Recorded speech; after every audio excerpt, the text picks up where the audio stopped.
Siapa lu? Film Pengabdi Setan 2, Communion, adalah film horor lanjutan dari film Pengabdi Setan yang rilis tahun 2017. Ini adalah kelanjutan kisah teror mayat hidup dari sekte Pengabdi Setan yang diikuti oleh keluarga Rini. Film ditulis dan disutradarai oleh Joko Anwar, sutradara yang juga menulis dan menyutradarai seri pertamanya. Halo sahabat Hudaya Film. Dalam video kali ini kami akan membahas ulasan film horor terbaru berjudul Pengabdi Setan 2 Communion, yang mulai tayang di bioskop Indonesia pada tanggal 4 Agustus tahun 2022. Simak videonya sampai selesai. Jangan lupa subscribe channel Hudaya Film, dan aktifkan tanda loncengnya, agar kalian tidak ketinggalan info terbaru dan menarik seputar perfilman.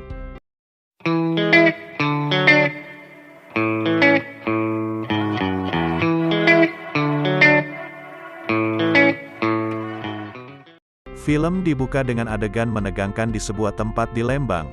Pada tanggal 17 April tahun 1955, seorang wartawan diminta untuk datang dan memberitakan tentang kejadian kuburan yang dibongkar dan mayat yang hilang. Kejadian yang mereka sebelumnya tidak tahu, bahwa ada sebuah pemujaan setan. Adegan beralih ke Jakarta tahun 1984, kembali pada kehidupan keluarga Rini.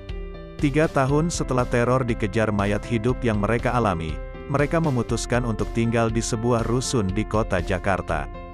Karena pertimbangan lebih aman, jika ada kejadian lagi, mereka dikelilingi orang-orang yang bisa menolong. Satu hal yang tidak mereka ketahui adalah, tersimpan rahasia mengerikan di balik pembangunan rumah susun dari pemerintah ini. Mereka juga tidak mengetahui bahwa teror ibu dan pengikut mayat hidupnya masih mengikuti mereka dan siap menjemput mereka kapanpun. Lalu kejadian berikutnya dalam film, adalah teror tiada henti, bukan hanya kepada karakter di film, tapi juga penonton di bioskop. Menonton film Pengabdi Setan 2 Communion, serasa seperti menaiki wahana roller coaster. Emosi dan juga perasaan kita diaduk-aduk, selama film berlangsung. Adegan film yang menakutkan hadir terus-menerus, diselingi beberapa dialog kocak Bondi dan dua temannya yang bikin penonton sedikit mendapatkan jeda. Tapi teror mencekam muncul lagi lewat cerita film yang semakin naik, dari menit ke menit. Musik yang ada di film juga membuat perasaan penonton tidak nyaman, apalagi sinematografi dari Ical Tanjung, yang mengambil setiap sudut rumah susun dari sosok penglihatan ibu, bikin film ini menjadi ancaman bukan hanya pada tokoh di dalam film, tapi juga pada kita sebagai penonton. Kali ini Joko Anwar, selaku penulis naskah dan sutradara film, kembali memberikan karya terbaiknya untuk perfilman Indonesia. Memberi standar baru lagi untuk film horor Indonesia. Joko, tidak salah lagi adalah sutradara terbaik Indonesia saat ini. Mulai dari karya pertamanya, dalam komedi romantis Janji Joni, sampai film terakhirnya Perempuan Tanah Jahanam, Joko konsisten memberikan film-film yang tidak hanya sukses secara komersil, tapi juga menuai pujian serta penghargaan dari berbagai festival film lokal maupun internasional. Taraf Basro kembali tampil sebagai Rini, menampilkan performa yang menakjubkan. Aktingnya saat teriak dalam kelas, mengingatkan saya pada adegan di film-film karya Jordan Peele, Get Out atau Us, bikin merinding. Andy Arfian sebagai Tony, perannya kali ini tidak terlalu menonjol, tapi tetap menarik. Adegan Tony mengecek warga rusun saat mati lampu, adalah yang paling bikin penonton heboh di bioskop. Kita semua ikut merasakan ketakutan yang sama dengan karakter Tony dalam film itu. Chemistry-nya Andy dengan Ratu Felisa lumayan bikin film punya vibes yang beda. Ratu Felisa sebagai Tari, salah satu penghuni baru di rusun yang ditempati keluarga Rini, memiliki peran yang cukup menarik perhatian. Dan penampilan Ratu Felisa bisa saya katakan, adalah salah satu yang mencuri perhatian. Yang mengejutkan adalah penampilan Nasar Anus sebagai Bondi. Dia memiliki pengembangan karakter dari film pertamanya. Di film keduanya ini, Bondi lebih berani. Dia dan dua temannya menyusuri rusun dan mencari tahu misteri yang tersembunyi di dalamnya ala-ala serial Hollywood, Stranger Things. Peran bapak dalam film ini, yang dimainkan dengan baik oleh Bron Palarae, aktor asal Malaysia, memiliki misteri yang juga diungkap dengan memuaskan di akhir film.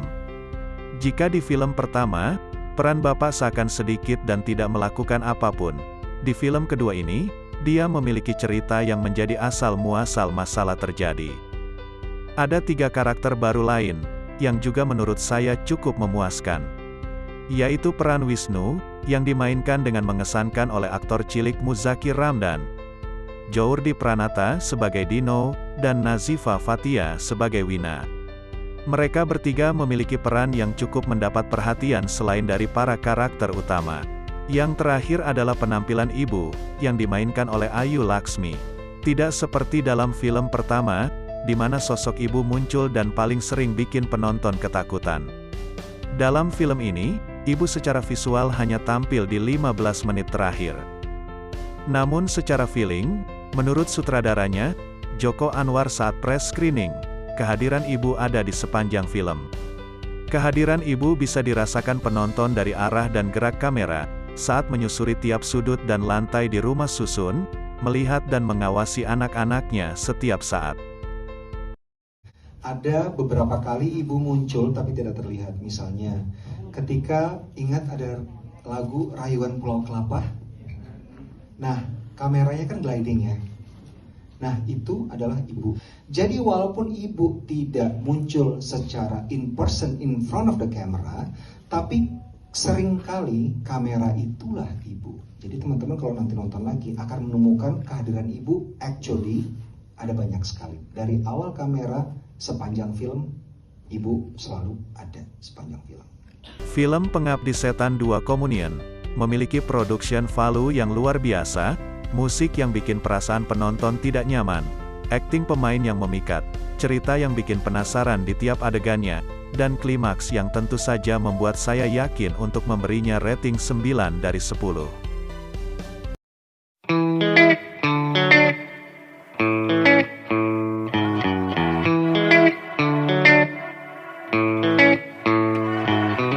Nah sahabat Hudaya Film, itulah ulasan kami untuk film horor terbaru yang mulai tayang reguler pada tanggal 4 Agustus tahun 2022, Pengabdi Setan 2, Communion. Film ini adalah produksi bersama Rapi Film dengan KamNC Pictures, Sky Media, Brown Entertainment dan Legacy Pictures. Film dengan kisah lanjutan dari horor Pengabdi Setan yang rilis tahun 2017 ini, memiliki cerita yang lebih kuat, kesan horor yang lebih mencekam, musik scoring yang bikin merinding dan adegan-adegan menakutkan yang akan membuat penonton teringat terus setelah pulang ke rumah. Dunia rumah susun yang dibuat dalam Pengabdi Setan 2 Communion, terasa begitu nyata dan akan membuat penonton seperti masuk ke dalamnya. Tentu ini adalah hasil kerja keras dari sinematografer Ical Tanjung yang luar biasa. Terima kasih telah menonton video ini sampai selesai. Jangan lupa untuk menekan tombol subscribe dan like jika kalian suka dengan video ini. Berikan komentar kalian tentang film Pengabdi Setan 2. Apa kalian lebih menyukai film pertamanya, atau yang kedua ini? Salam Hudaya Film.